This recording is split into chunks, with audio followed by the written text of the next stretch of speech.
আমার কথা শুনবার জন্য আপনাদের স্বাগত জানাই। ২০২৪-২৫ অর্থবছরের বাজেট জাতীয় সংসদে উত্থাপিত হয়েছে। এই বাজেটকে কেউ বেনজির বাজেট বলেছেন, কেউ বলছেন যে এর মধ্য দিয়ে কোনো সুখবর নেই, কেউ বলছেন এই বাজেট কারো জন্যে পৌষ মাস, কারো জন্যে সর্বনাশ। গত ৭ জানুয়ারির নির্বাচনের পরে এই সরকার ও সংসদের প্রতি সাধারণ মানুষের আগ্রহ তেমন একটা প্রবল থাকবে না, এটাই স্বাভাবিক। কিন্তু বাস্তবতা হলো এই সংসদ, এই দলই দেশের জনগণের স্বাধীন ভোটের অধিকারকে পাশ কাটিয়ে হলেও ক্ষমতায় আছে এবং এটা সকলকে মানতেই হবে। এরাই রাষ্ট্রীয় সব রুটিন ওয়ার্ক পরিচালনা করছে। তাদের প্রতি জনগণের ম্যান্ডেট থাকা না থাকাকে ক্ষমতাসীনরা যে খুব একটা আমলে নেন তা মনে করবার কোনো কারণ আছে বলে মনে হয় না। যাই হোক, আবারও একটি বাজেট পেশ করা হলো গত ৬ জুন জাতীয় সংসদে। অর্থমন্ত্রী সেটা করেছেন। দিন দিন আমরা শুধু বাজেটের আকারই বাড়তে দেখছি। কেন যেন বাজেটকে একটা জটিল বিষয় করে রাখা হয়েছে জনগণের কাছে। আজকে এই বিষয়ে খুব সাদামাটাভাবে সরল করে জনগণের পয়েন্ট অফ ভিউ বা সাধারণ জনগণের দৃষ্টিকোণ থেকে কিছু কথা আমি আপনাদের সামনে তুলে ধরতে চাই। এবারের প্রস্তাবিত বাজেটের আকার ৭,৯৭,০০০ কোটি টাকা। বাজেটে রাজস্ব আয়সহ মোট আয়ের লক্ষ্যমাত্রা নির্ধারণ করা হয়েছে ৫,৪১,০০০ কোটি টাকা। বাকি ২,৫৬,০০০ কোটি টাকা ঋণ নেওয়া হবে। ২,৬৫,০০০ কোটি টাকার বার্ষিক উন্নয়ন কর্মসূচি বা অ্যানুয়াল ডেভেলপমেন্ট প্রোগ্রাম এডিপি ইতিমধ্যে অনুমোদন করা হয়েছে।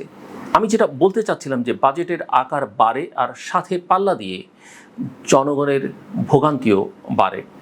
সাধারণ মানুষের কাছে বাজেট মানে হচ্ছে বাজেট মানে আবারও কিছু জিনিসের দাম বেড়ে যাওয়ার একটা টেনশন।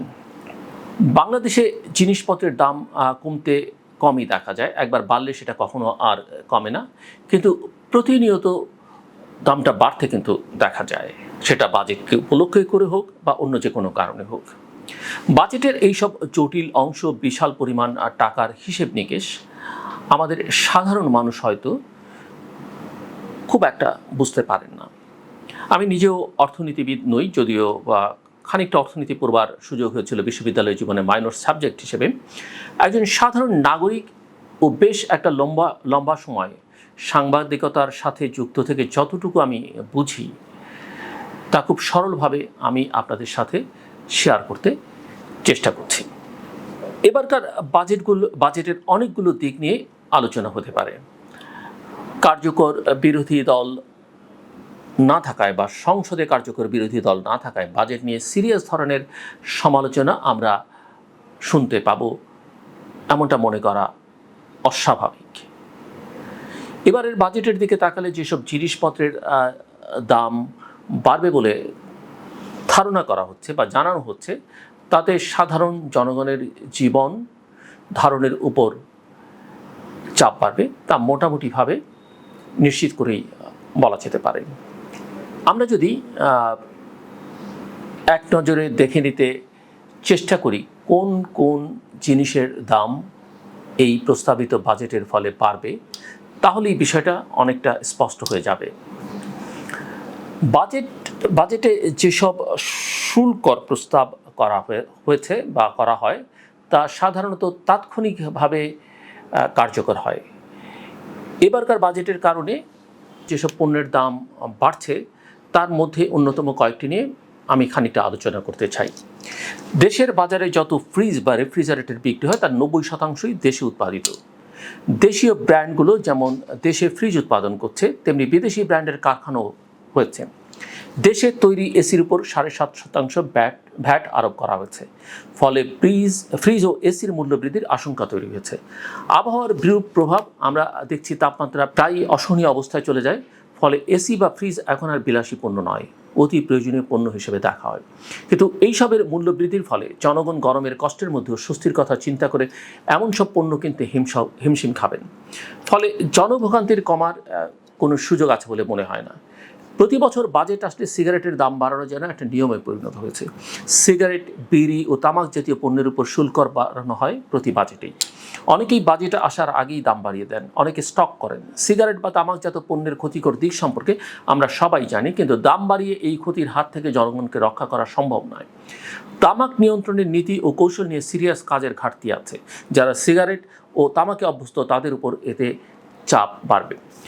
আরও যে সকল পণ্যের দাম বাড়বে বলে জানা যাচ্ছে তার মধ্যে কয়েকটি হলো মোটরসাইকেল, বিদেশি পানির ফিল্টার, বৈদ্যুতিক বাতি, বিদেশি মাছ, পানীয়, আমসত্ত্ব, ফলের রস, আইসক্রিম, মুঠোফোনে কথা বলা ও সিম, চিকিৎসা ব্যয়, বিনোদন সেবা, ইঞ্জিন অয়েল, ইট ইত্যাদি বিভিন্ন পণ্যের দাম বাড়বে এবারের বাজেটে।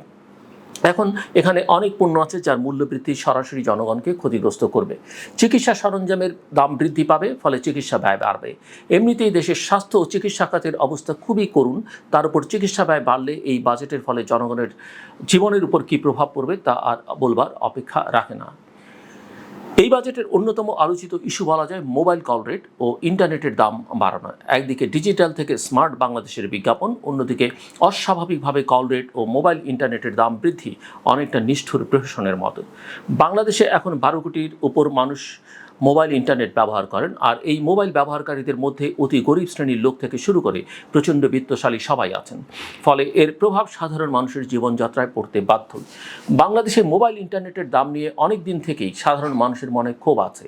ফলে এর দাম কমার বদলে এখন আবার নতুন করে বাড়ানোর ঘোষণাতে এই বাজেটে সাধারণ জনগণের জন্য যে আসলে কোনো সুখবর নেই তা বলবার অপেক্ষা রাখে না।